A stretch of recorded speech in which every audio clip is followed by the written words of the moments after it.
Okay, welcome everyone. This is Premier Chess Adult Beginner Summer 2021. This is week one, and since we have a few newcomers here, we're gonna just revisit the beginning opening principles, maybe 10 golden moves, and weak points in the opening pawn structure, things like that. And then in later lessons we can get into some of your games, as well as some master games. Okay, so yeah, let's see. I think so Richard, you're from the intermediate class, right? Am I from? Oh no, no, I'm no. sorry. From Sorry, what? sorry. Sorry. No, I'm considering I'm confusing you with Eugene. Eugene's not here, I don't think. All right. So all right, so real quick. So everybody's familiar with the notation, right? A through H is the files, right? And then we have on the ranks going from right to left, first rank all the way to eighth rank. Now here, for those of you that are not with me before, because I know those of you who have been with me know the answer, but in this opening pawn position, which of the pawns is the weakest? F2. F2, yeah. So why F2? King is the only piece that's protecting it. Exactly. Yeah. And as we know, the king is the most valuable piece, right? The queen being the most powerful piece, right? King is the most valuable piece. And so he is weak and vulnerable, especially in the opening and the middle game. He must be protected, right? And tucked away. So he does not make a good protector in the opening, right? So the F pawn is definitely the weakest. And same thing for black. The F7 pawn is also the weakest, right? Okay, so let's see, let's do a real quick fool's mate. So does anybody remember the move order for fool's mate?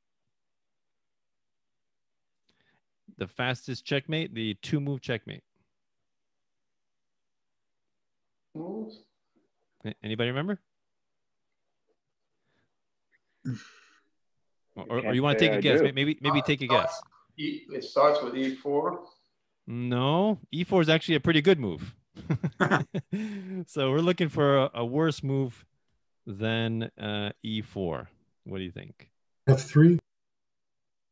F3 is good. Okay, yeah, it could be F3 or could be F4, right? So it doesn't really matter for our purposes. So F3 we'll say, and then black moves E6. And now what's the next horrible move for white? This is a two move checkmate, the fastest checkmate you can do. What's the second horrible move? Anybody have an idea?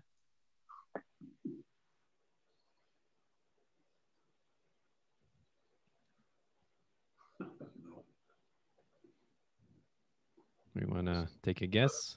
Can it be anything like C4 or... Okay, so let's look at C4. So remember, I said this has to be a two move checkmate, right? So now it's black's second move. So there should be a checkmate in one move here, right? Is there a checkmate in one move? No. So what's another? So we're kind of thinking about this in terms of. Does anybody know the term helpmate? Helpmate? Anybody heard that term?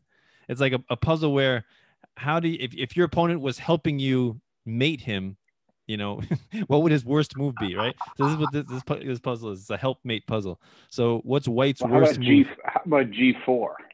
Yes, exactly. G4, right? So F4 weakens the king. It opens up the sensitive E1 to H4 diagonal, right? But G4 weakens it even further, right? Now what can black do?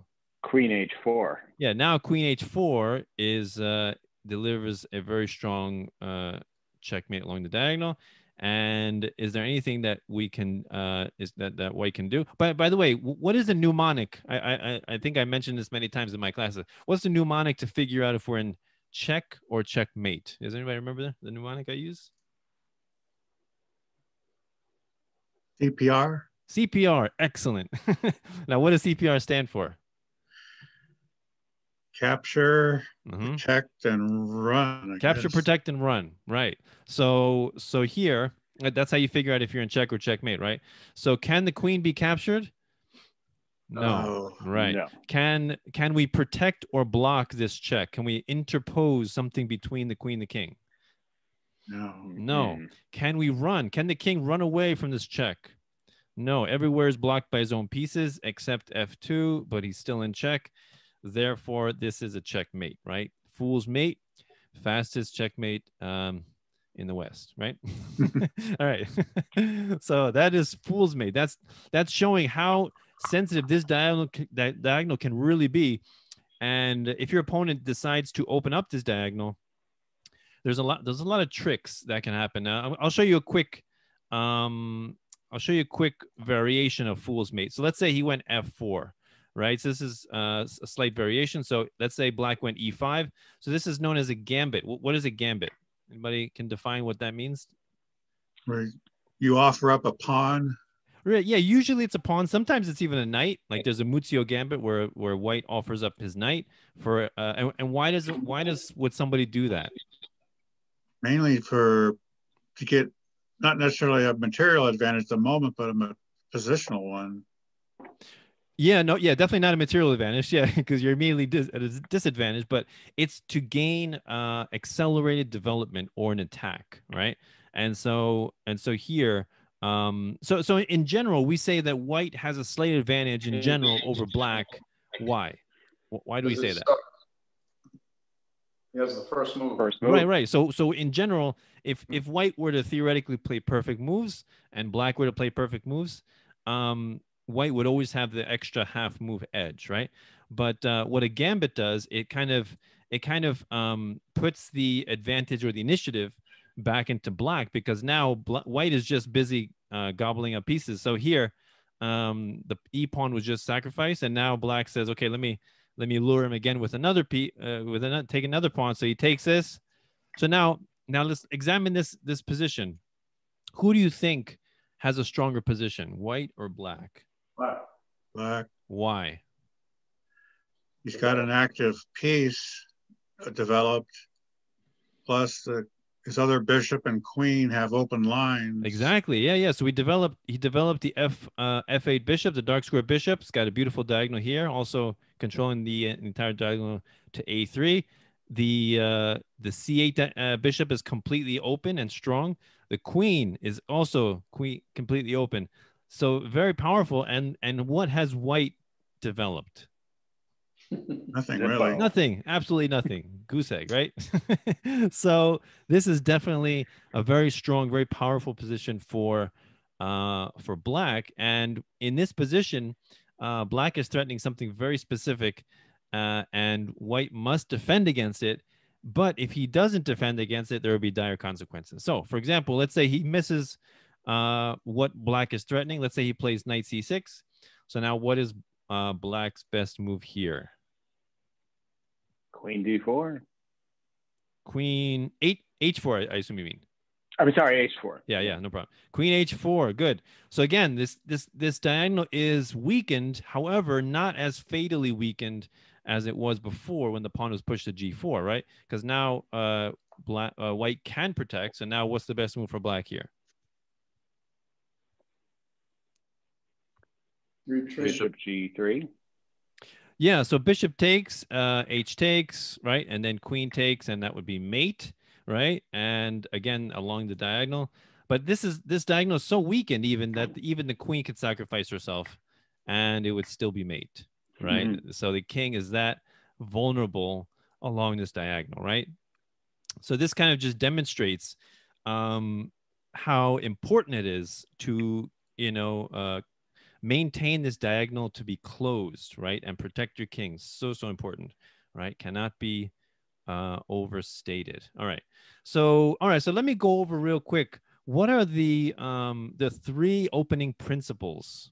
First of all, you know what? Let me define that. There's opening and the middle game and end game. So what's the difference between those phases of the game? Opening, what is that? How would you define that? Basically developing your pieces. Okay, developing your pieces. What else? What's another goal of the opening? Control the center. Control the center. And what's another one?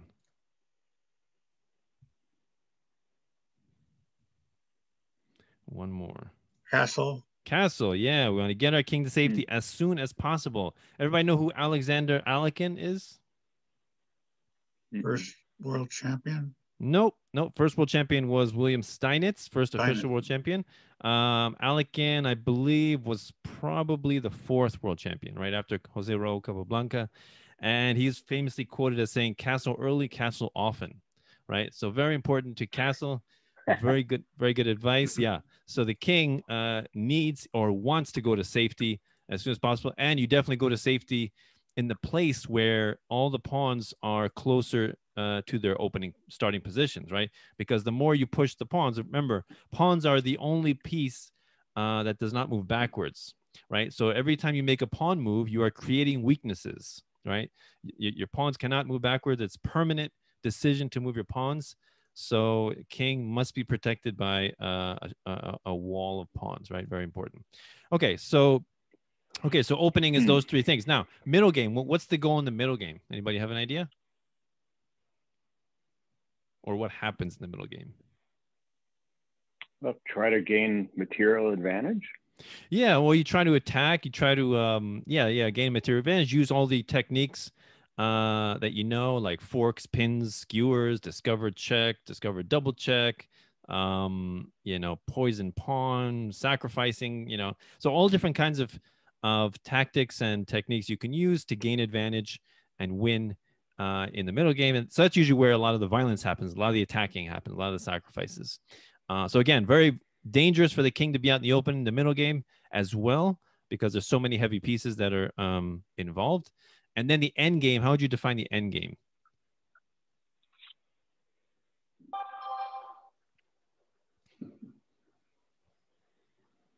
What's a good definition for end game? Anybody?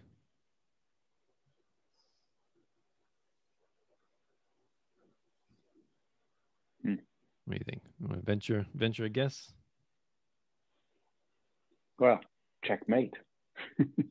Okay, so the goal is checkmate. Yeah, that's true, but that doesn't really define the end game, right? Because you can checkmate in the opening, the middle game, or the end game, right? Yeah. So how would you define end game? What do you think? Typically, you're down to minor pieces and pawns. Okay, so actually, you know what? It could be. It doesn't necessarily have to be minor pieces. It could be like each side has one rook. Could be each side has one queen.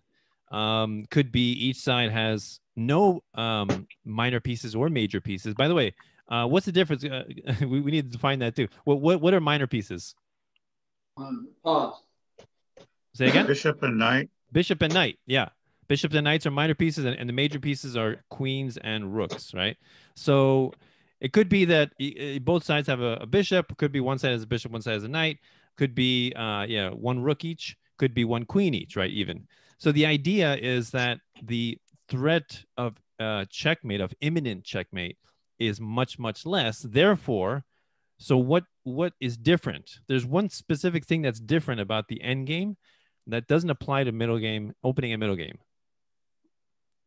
Promoting pawns. Okay, so promoting pawns become pretty powerful, right? Because then now there's less pieces on the board, so they have a greater possibility to become to the end of the board and gain a promotion.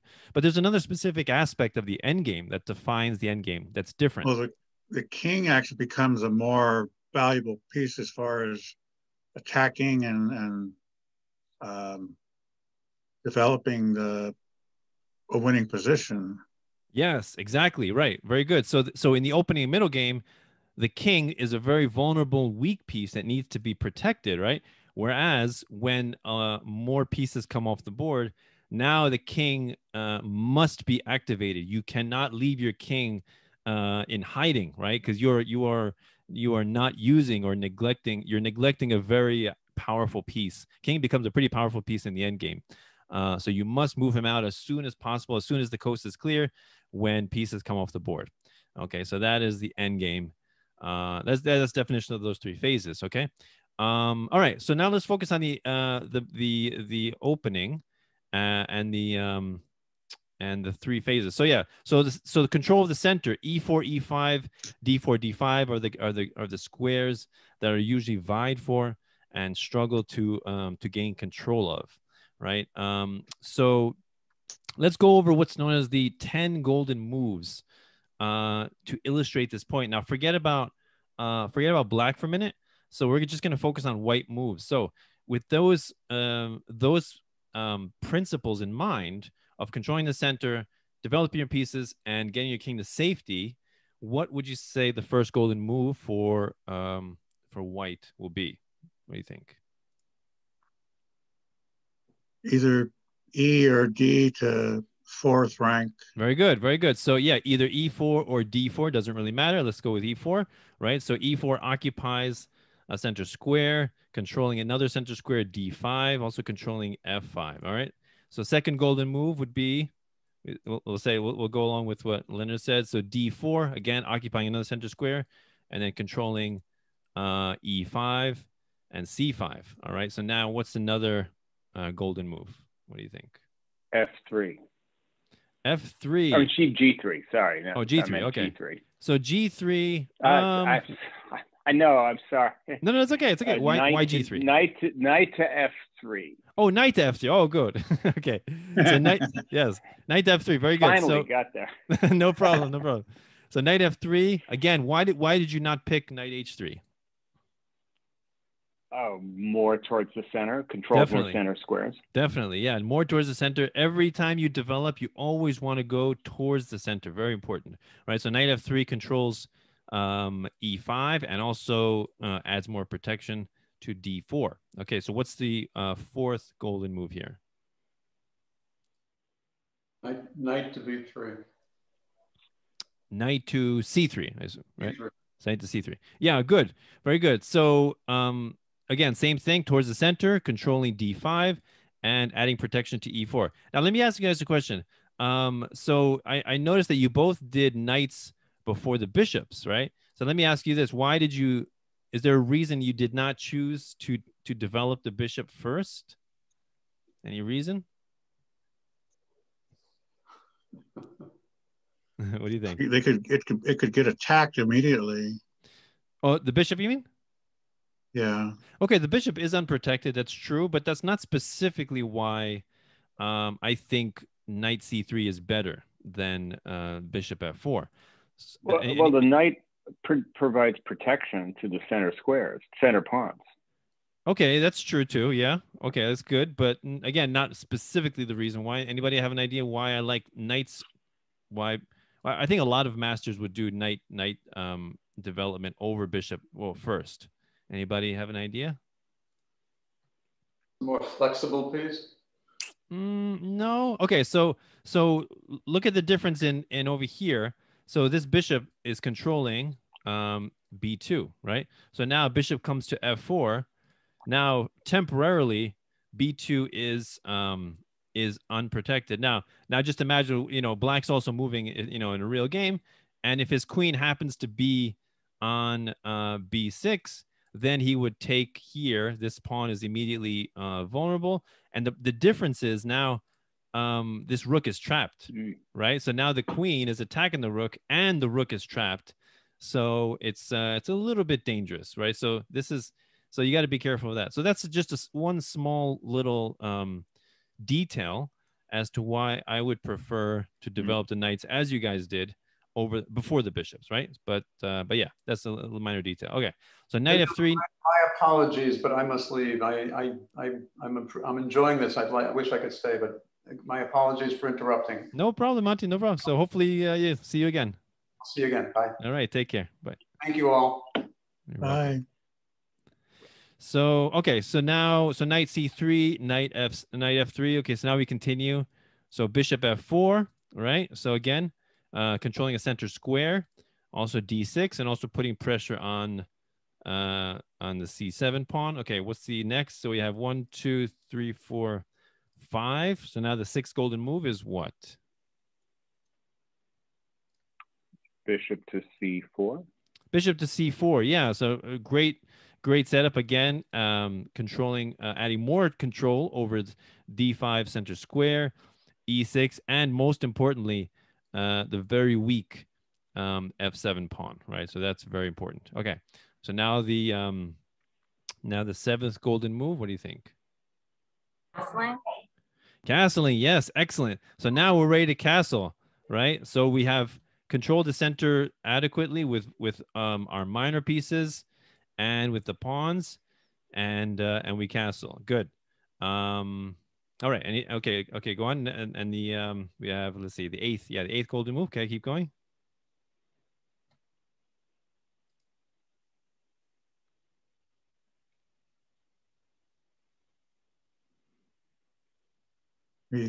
Queen E2. Yeah, so here, Queen E2, Queen D2, Queen D3, they're all pretty good moves. I'll do Queen E2. So what's the idea behind Queen E2? Why would you want to do that? Connecting the rooks. Very good. So the rooks are very powerful when they are connected. They're controlling or they're protecting each other. And so they are much happier when they're in communication like that. So connecting the rooks, very good move. Okay, so the next golden move, we're into number 9. Now what?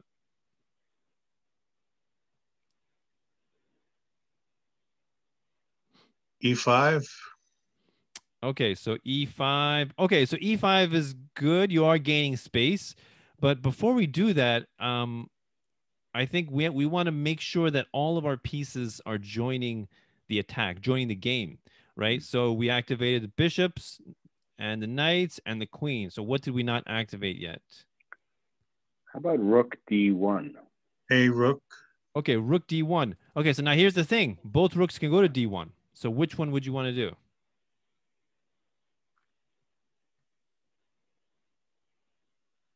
Well, I feel like actually, I probably want to do the one on the F. Okay, so F rook F to D3. Yeah. Rook F to D1. And because the other pawns are kind of unprotected, or at least the pawn on A2. This pawn? Well, it's protected by the knight. I mean, it's protected by the knight and the bishop. Yeah. So, but there's another reason why I would prefer the other rook to go to D1. Anybody have an idea? Why would I prefer the other rook, the A rook to D1? So you're not blocking the F rook? Yeah, so we want to make sure we activate all of our pieces, right? So rooks like to be on open files and open ranks, right? So the center is where it looks like things are going to open up. So you want to put your rooks on the open files or potentially where they're going to be. And with rook D1, now this rook wants to be activated too, but he's kind of blocked by his brother, right? So you want to make sure that you don't block your pieces in. So rook F to E1 would be great move, and then rook A to D1. And now this is the 10 golden moves. And now this is kind of just illustrating the idea behind this is it just shows what you want to try to do. And when you apply the opening principles to your games, what your goal is, you probably won't be able to achieve this, in your games or maybe some of your games, but the idea is this is what you want to try to do when you follow these opening principles is try to control the center as much as possible, develop your minor pieces before your major pieces, and castle, right? Another thing that we did, I don't know if you guys noticed, but we didn't move one piece twice. Did anybody notice that? Yeah. All these pieces were moved only once, right? So that's very important. Why is that very important? Want to develop as quickly as possible without wasting too many moves. Yes. So the opening, I like to say, is like a race, right? And your goal is to get your pieces activated and in productive locations, doing work as quickly as possible. So if you are moving the same piece twice or many times, you are just wasting time. And in the meantime, and if you're white and you're doing that, you're basically squandering away your half move advantage. And if black is a little bit smarter, he's developing his pieces, moving in once, castling, and getting an attack going while you're just shuffling around one piece, right? So yeah, you definitely want to avoid double moves as much as possible. All right, so that is the 10 golden moves. Is that clear? Any questions with that?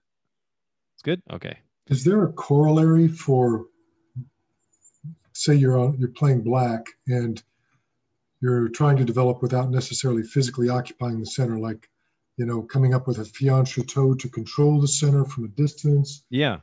Is there a 10 golden moves from a direct occupation viewpoint, like playing black? That's a very Very good question. defensive? Yeah, it's a very good question. Let me hold on. Let's go back. Okay. So yeah, so that was the 10 golden moves with the idea of directly controlling the center. But I think what you're saying, Monty, is there also is a style of playing where you're indirectly controlling the center, right? And I've mentioned this name before, Aaron Nimzovich. He was a very dominant chess player in the early 20th century. He wrote a book called My System, and he was he championed his own philosophy. So he was like a chess philosopher, you could say, and he championed his philosophy of up until that time, everybody was about controlling the center, developing and castling quickly. And I mean, he also said that was important, but he says you don't necessarily have to occupy the center in order to control it. So his idea more was influencing the center at a distance, right? So yeah, fianchettoing the bishops. But yeah, this is called fianchettoing, right? Or fianchero, when you place the bishops on the longest diagonals of the board, right? And so this is a great great activity for the bishop. And so yeah, you can control the center at a distance this way. I mean, you would still, you know, in combination maybe with like developing that kind of thing. So it's just a different way of positioning the bishops. So yeah, that's kind of it is possible. Yeah, so you can do that. Yeah. So to answer your question, good question. but how does that apply to black?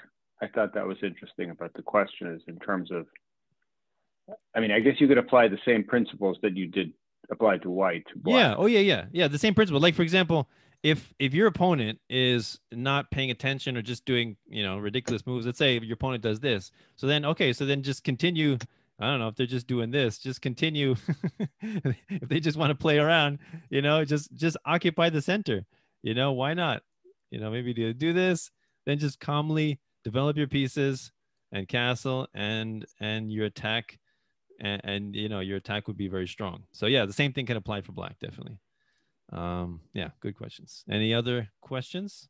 I've read in some books where it's not necessarily a good idea to castle too early. I imagine that depends on the position. Yeah, sure. That's true too. Yeah, it depends on the position. If, you know, if let's say if white has a lot of pieces that are like aimed at the king side, and you know, maybe he's trying to advance his pawns, even though your pawns are you know, on their starting squares, it might not be a good idea to bring the king onto an area where all of your opponent's pieces are. So if you notice that, then you would probably want to try to go the opposite way, right? Queenside castling. So yeah, you definitely have to be cognizant of what your opponent's doing, right? So I see a lot of chess players, a lot of beginners, they act like, or they play chess like you know, those horses that bring the carriages, they have the blinders on, right? they're not looking at what their opponent's doing, and they're saying, you know, I have a plan, and having a plan is good.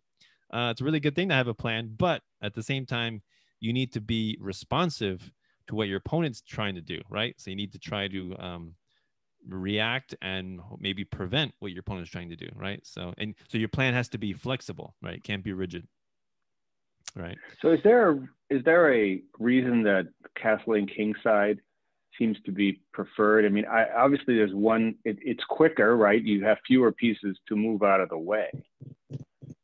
I mean, yeah, that's true. Other than that. Oh, what you're saying, why is it preferable to castle kingside? What is it? I guess it's a question. Is it preferable? And it seems like it is, and why?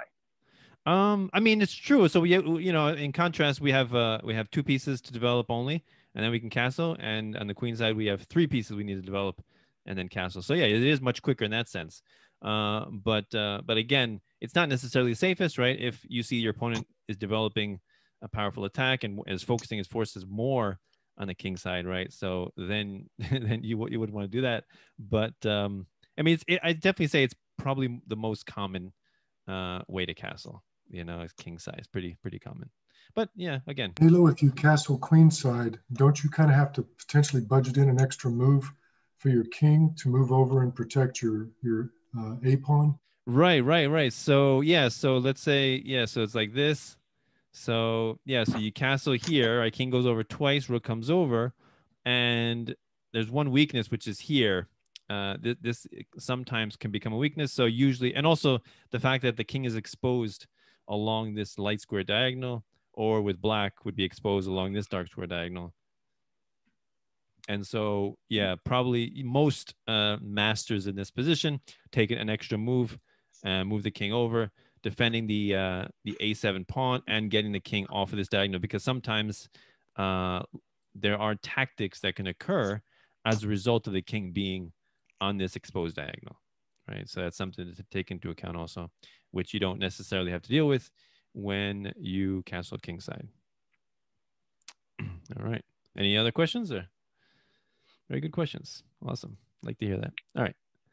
So let's do what's known as Legal's mate. I think some of you who've taken my class before, you know that, but those of you who haven't, do you know what Legal's mate is? Anybody have heard that? Okay, good. Nobody's heard of it. Excellent. Okay, so this is a special mate that was named after a guy, a famous chess player, and let's see how it goes. So e4.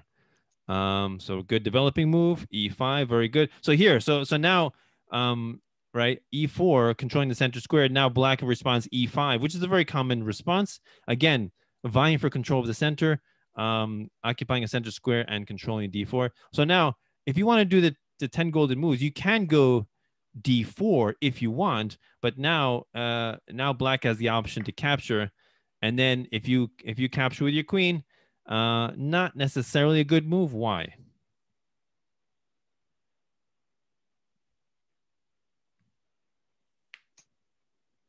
Immediately attacked by a knight on F or B8.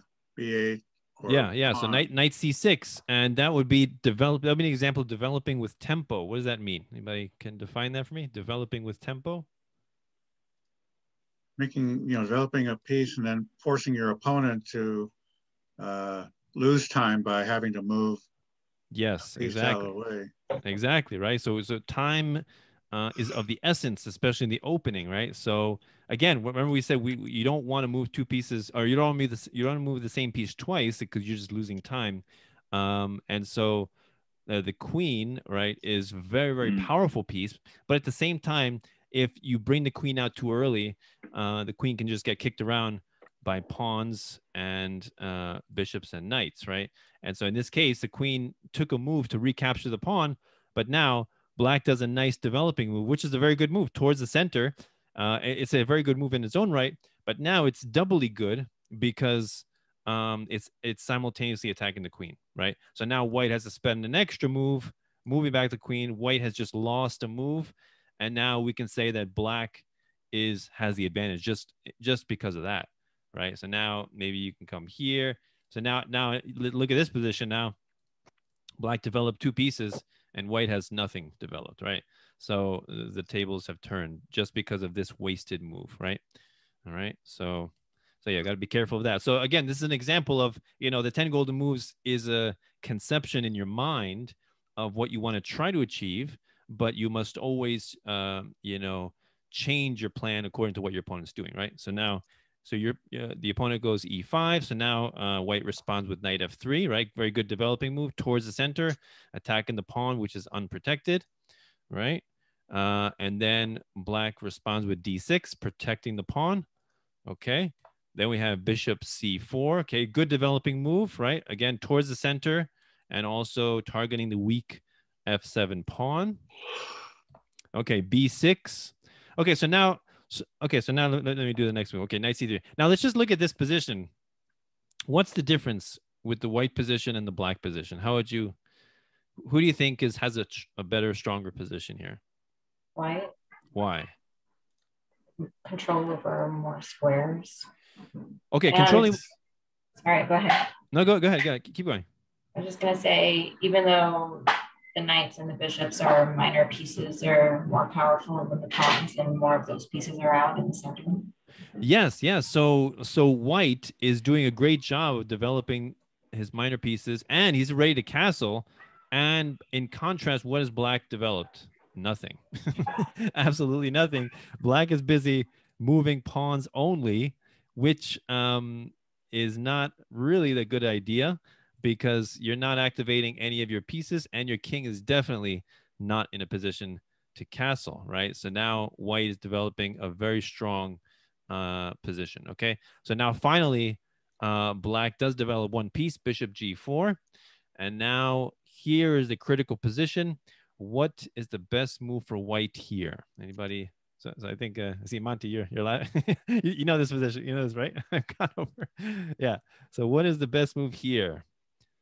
How does white take advantage of black's weakened position?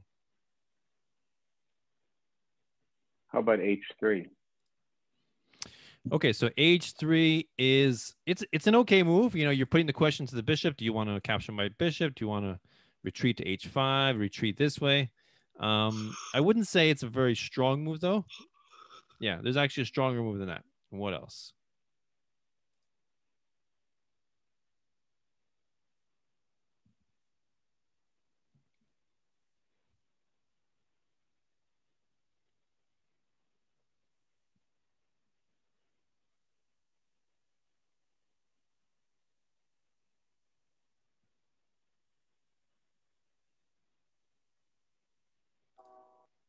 On d3.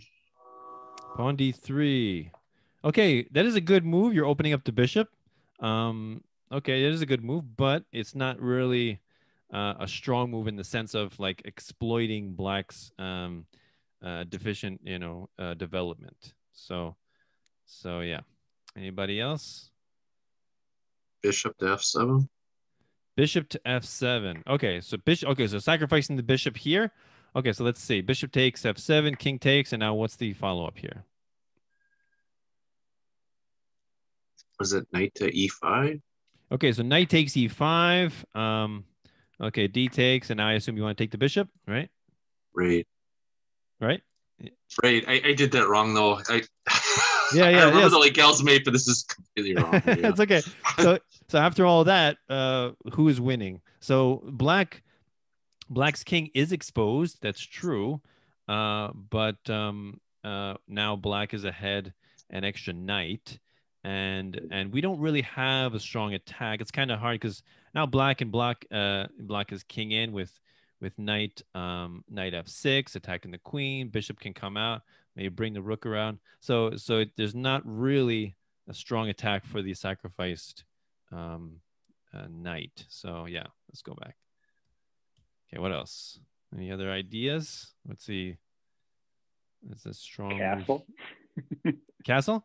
Okay, so castling again is a good move if you're just thinking about like opening principles and wanting to get your king to safety. It is a good move, but it's not a strong move in the sense of taking advantage of this special time right now. It's just, Knight g5. Knight takes e5. Okay, so knight takes e5. Okay, so now, okay, so first of all, so what do we say? The bishop is what to the queen? The bishop is, or what to the knight, let's say. Yeah, the bishop is pinning the knight to the queen, right? So this would be an example of, there's two types of pins, right? Anybody can just tell me the two types of pins? Absolute and relative. Excellent. We're relative and absolute. I'm so proud of my students. so this is an example of what? Relative pin. Yeah. So the knight, and just to go over real quick, if the king was on d1, this would be an absolute pin, which means the knight is pinned absolutely. You can never put yourself in check. So the knight would not be able to move. It'd be against the rules to move the knight, right? But the queen is there. So the bishop is pinning the knight to the queen because the queen is more powerful of a piece. And in most instances, you do not want to lose your queen for a bishop. That would not be an advantageous trade. However, this is a very unique situation right now. So here we can go knight takes e5. And this is actually discovering an attack on the bishop. The other reason why this combination works is because the bishop is unprotected, right? And that's one thing I say a lot in my classes is whenever you look at a position and you see an unprotected piece, that should have little red flags go off in your mind, because most likely there will be something having to do with the fact that this piece is unprotected, right? And in this case, it's the case. So knight takes e5, and now black says, all right, I'm going to take your queen. I don't believe you. I'm going to call your bluff. Bishop takes d1, and now what's the follow-up? Now you do bishop to f7, I think. Excellent. Now we do bishop. Excellent. Very good. You're one move too early. So bishop takes f7. King only has one move. King e7. Now what do we do? that the other knight mates. Knight E6. A C6, sorry. Knight D5. No, never mind. Sorry. No? Or knight C5? Oh, no, C6. Erase that. What do you Was it think? knight D5 mates? Knight D5, yeah, is checkmate. Knight D5 is checkmate, right? So, oh, Gene. Oh, he's a little bit late. Oh, shoot. Okay, so knight D5 is mate, and it's a beautiful combination, beautiful coordination between the three minor pieces. Bishop is controlling E8 and E6. The knight on E5 protecting the bishop, also controlling D7. The knight on D5 attacking the king and simultaneously controlling F6. So the king is mated, right? So this is a great example of a queen sacrifice leading to checkmate, right? So just one of the reasons why, one of the reasons that someone would employ a queen sacrifice. Well, what are other reasons? Just curious. What do you guys think? What are other reasons somebody might want to do a queen sacrifice?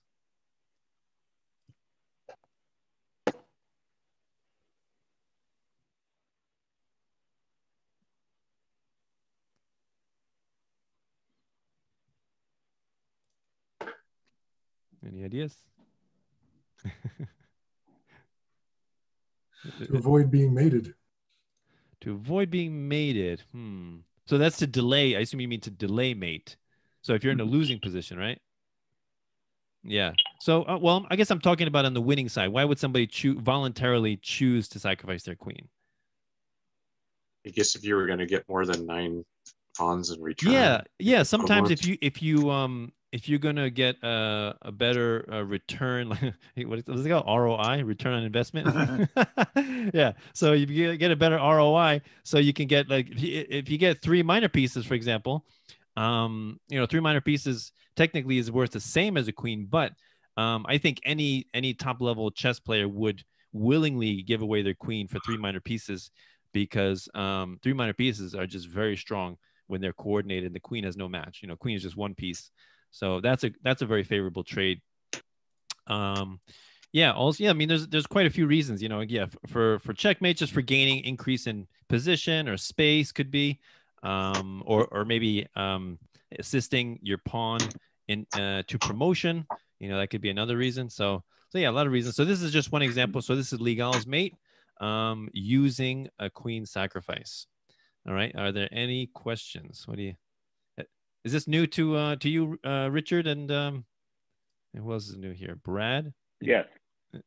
Is it new? Is new to me. New to you? Okay, good, great. So yeah, yeah, that is Legal's me. And by the way, when I showed you this other game, with let's see, it was this one. Yeah, this is called Frum's Gambit. When F4 and then E5, gambiting the pawns. That's called Frum's Gambit, and this kind of leads to a variation of the Fool's Mate, right here. So yeah. All right. So actually, you know what? We can go back to that. So I said if White disregarded that threat and he went Knight C3, then that resulted. So what do you think is a better move for White here then?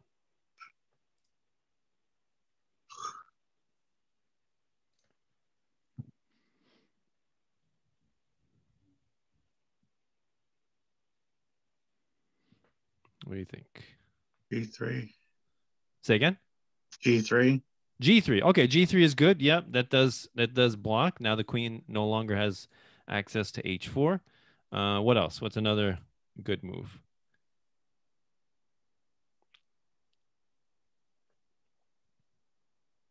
Be Knight F3. Yeah, Knight F3 I would say is slightly better. Why? Because we're developing a piece, right, to a great location towards the center at the same time as preventing the queen from coming onto H4, right? So that you could say that's a dual purpose move. And there's another idea that I mentioned a lot in my classes, is that every move you want to do, if you can accomplish, right, we only get one move at a time in chess, right? So if you can accomplish multiple goals with each move, that will make your game and your moves that much more powerful and effective, right? So, and if you look at top level master games, you will notice that even when they're defending, they are also attacking sometimes. so you have to try to make your moves multi-purpose, right? Very, very important point, right? So yeah, so knight f3 completely stops the whole attack stops black's attack in his tracks. And then game will maybe just continue like that, and the game goes on, right? All right. Is there any questions or anything you want me to go over again? Everybody good? Yeah. All right. Cool. So yeah, so we have a few minutes. Let's see. I can do a quick. You know what? I like to do miniatures. If I have a few minutes, I'll do a quick miniature. Everybody cool with that? I like miniatures. All right. So let me hold on. Let me get some miniature games here.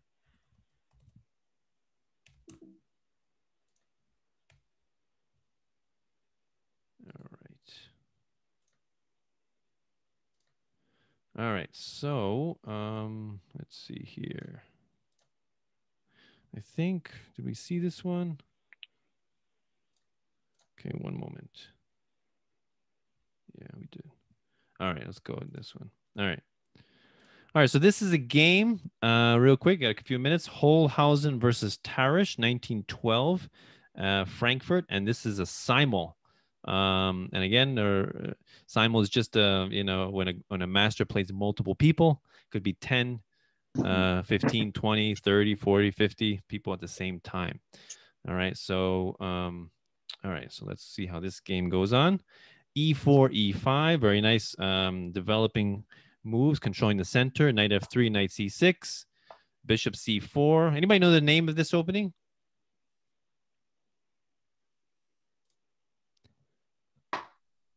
King's Pawn, something. King's Pawn. I think this is the Italian. I think this is the Italian game, right? Or it could be like Gucco Piano. They're kind of very similar. So yeah.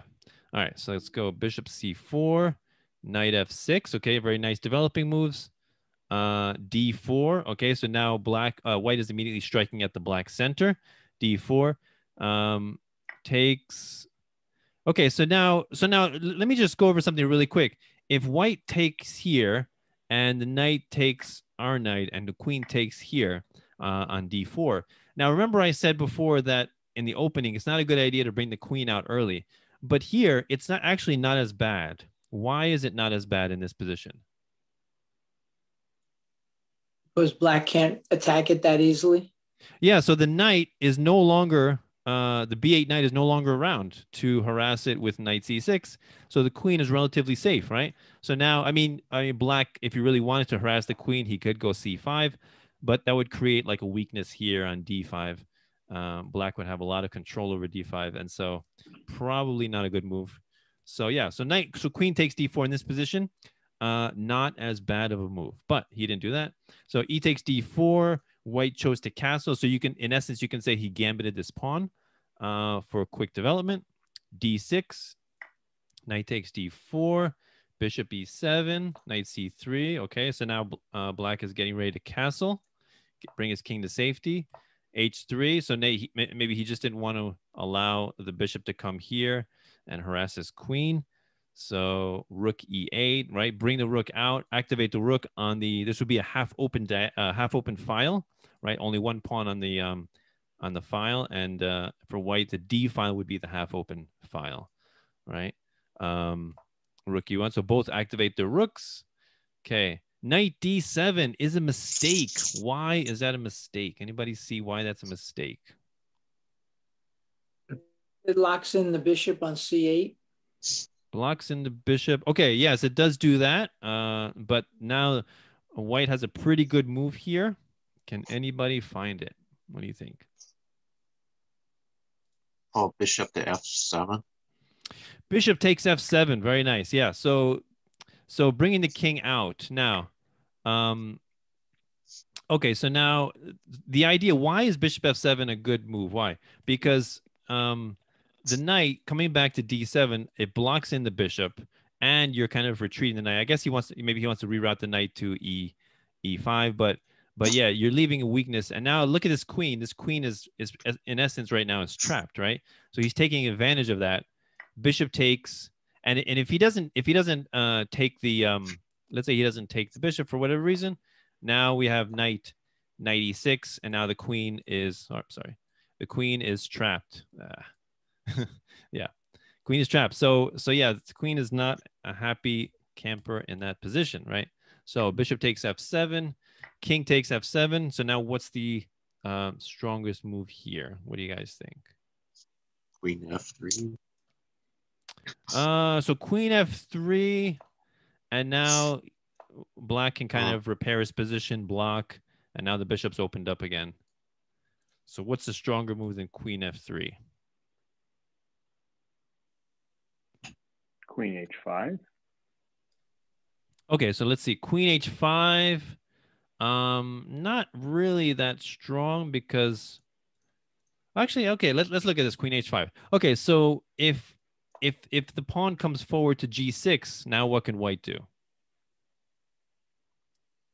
h7. Good. Now the white queen continues attacking. Queen takes h7, and the king is now forced out into the open. If he goes back to if he goes back to f8, that would be a horrible move. Why?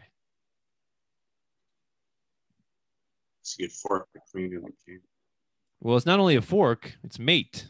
Oh, right? Mate, right? So that's mate. So same thing with the bishop. Bishop h6 would be mate. So the king would be forced out into the open, and that's not, and he won't be happy there. So yeah. So and if he doesn't do that, if we have queen h5, if he comes back here again, remember we said the queen is trapped, right? So we have knight e6 wins the queen, right? So yes, so queen h5 is a good move. That's not what he played here. White played knight e6 immediately, right? So again, taking advantage of the queen being temporarily trapped, and again, sacrificing the knight, luring the king out away from its protection. So either black loses his queen, or he's lured out. So let's say he comes out. Now what's the best move for white here? Queen d5. Okay, so queen d5, and then that follows. Okay, I'm not gonna make the move. See if you can figure it out. Queen d5 check, king f6. Now what's the best move here?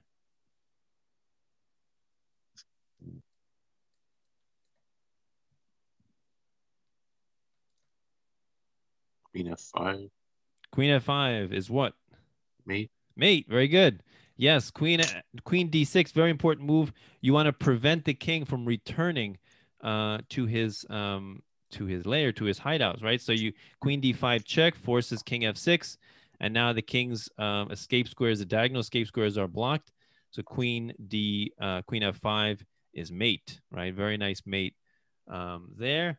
Or let's see another possibility, knight e6. So yeah, I think in the game, black saw that mate, and so he just lost his queen that way, and so basically black resigned, and yeah, so very nice little miniature there. So showing that just one mistake, the development was pretty good, and just one mistake right here led to such a quick downfall for black. So yeah, any questions? Observations? Cool. Okay, awesome.